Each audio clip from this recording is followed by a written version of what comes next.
When you think of Brazil, you probably picture people in bathing suits soaking up the sun on the famous Copacabana beach, the festivities of Rio Carnival, or the Rio 2016 Olympics. However, did you know that not everything in Brazil is as crystal clear as its sparkling beaches?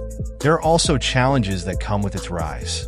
Like many other Latin American nations, Brazil's colonization was part of the Age of Discovery, a time when European conquerors traveled the globe, expanding their empires. In 1500, Pedro Cabral landed in Porto Seguro, a port city between Salvador and Rio de Janeiro. Initially, the Portuguese Empire gave little attention to the region, but that changed when veins of emeralds, diamonds, and gold were discovered in Minas Gerais. The region soon gained more recognition, and in 1763, Rio de Janeiro was established as the capital city. This was when a formal government was put in place, transforming cities and their surrounding environments. However, by the late 1800s, the people had grown tired of the monarchy and forced the royal family back to Portugal. Brazil officially became a republic on November 15, 1889. As the 20th century began, Brazil faced an economic downturn and lacked the infrastructure to transition into the booming industrial economy. It wasn't until the early 1970s that the then presidents enacted economic policies focused on domestic production, finally building the infrastructure needed to fully embrace industrialization. Today, Brazil has emerged as one of the largest economies in the world, with a GDP of $1.83 trillion, surpassing South Korea, Australia, and Russia, and taking the 10th spot globally. You may have seen an image circulating online that illustrates the stark divide between Brazil's rich and poor. If you haven't, it's a photo from Sao Paulo, taken in 2004, that shows a wall separating a penthouse tower from the rundown homes of a favela. Almost 2 decades later, not much has changed. One of Brazil's most famous events is Rio Carnival, an annual festival held before Ash Wednesday. It's so popular that tourists from all over the world flock to the city. It might also be one of the few instances where the poor can join in on the festivities. Yet, this grand event is often marred by crime and gang violence. Every few years, news surfaces about samba school murders, incidents where officials or staff from samba schools, competing to be crowned carnival kings, are killed by gangs. This violence stems from the fact that many samba schools are sponsored by patrons, known as biqueiros, who are often linked to organized crime. The competition can become so fierce that it leads to violence.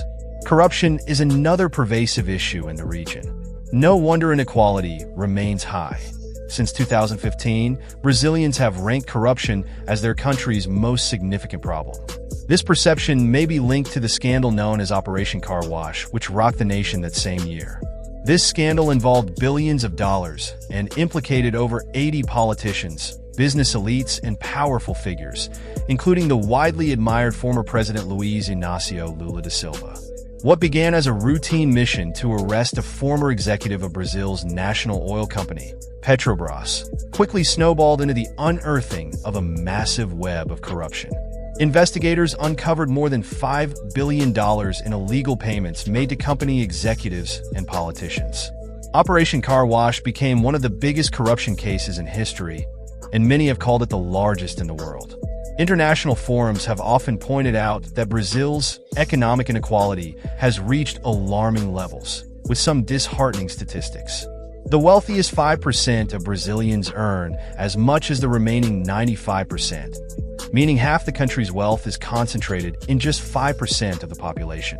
Brazil also holds the highest income concentration among the top 1% compared to other democratic nations. One reason for this is the country's institutions, which tend to protect the wealthy through biased policies, while leaving the lower-income population vulnerable. For example, those at the top enjoy privileges like tax benefits for corporations and high-earning individuals. Currently, 23 million Brazilians live in extreme poverty, around 11% of the population. These people often reside in favelas, which are self-constructed houses they occupy illegally. Favelas are typically located on the outskirts of cities or on hillsides. Due to overcrowding, lack of sanitation, and poor organization, favelas are associated with poor health and high mortality rates. Yet, for many, they are the only affordable option. The Brazilian government is still working to address these issues, and one glimmer of hope is that education levels have improved. Over the past decade, the number of people with higher education has risen from 7% to almost 20%. In theory, this should lead to better employment opportunities and greater equality in the future. However, unemployment remains a persistent challenge. In 2019, the unemployment rate stood at 12.4%, worsening to 14.7% by June 2021, marking the highest rate ever recorded in the country. This is largely due to the deteriorating labor market, which has been in decline since 2020. It's also worth noting that 39% of Brazil's workforce operates in the informal economy, making them particularly vulnerable to job loss during economic downturns. A survey revealed that workplace stress in Brazil is largely driven by the fear of unemployment. In fact, the International Trade Union Confederation named Brazil one of the 10 worst countries in the world for workers. This ranking is primarily due to the 2017 labor code reform, which favored employers, creating issues like unfair dismissals, temporary contracts without guaranteed income, subcontracting, and restricted access to labor justice. As a result, workplace conditions have deteriorated, with incidents of forced labor, child labor, and workplace accidents remaining steady over the past 5 years. Finally, we can't overlook the environmental disasters facing Brazil. While the country is considered one of the least vulnerable to such events, 85% of its disasters are linked to climate change. The main culprits are flash floods, landslides, and prolonged droughts. In the past 5 years alone, over 10,225 Brazilians have lost their lives to natural disasters. Unfortunately, the situation may worsen, as the risk of these disasters is expected to increase by the end of the century due to climate change. Ironically, Brazil is partly responsible for climate change. A large portion of the country is covered by the Amazon rainforest, which accounts for 40% of its total area. Known as the lungs of the earth, the Amazon contributes around 9% of the world's oxygen and is home to millions of species of flora and fauna. However, Brazil's rapid industrialization is taking a toll on the rainforest. Deforestation is at an all-time high, driven by policies that favor commercial exploitation. As of now, between 17% and 20% of the Amazon has been destroyed, and scientists fear that if this reaches 25%, the damage may be irreversible. Despite its challenges, Brazil has solidified its place as one of the world's leading nations. Only time will tell if it can hold on to that position and overcome its darker sides. Thanks for watching. If you enjoyed this video, make sure to give it a thumbs up and subscribe to the channel for more intriguing content like this. Don't forget to hit the notification bell so you never miss an update.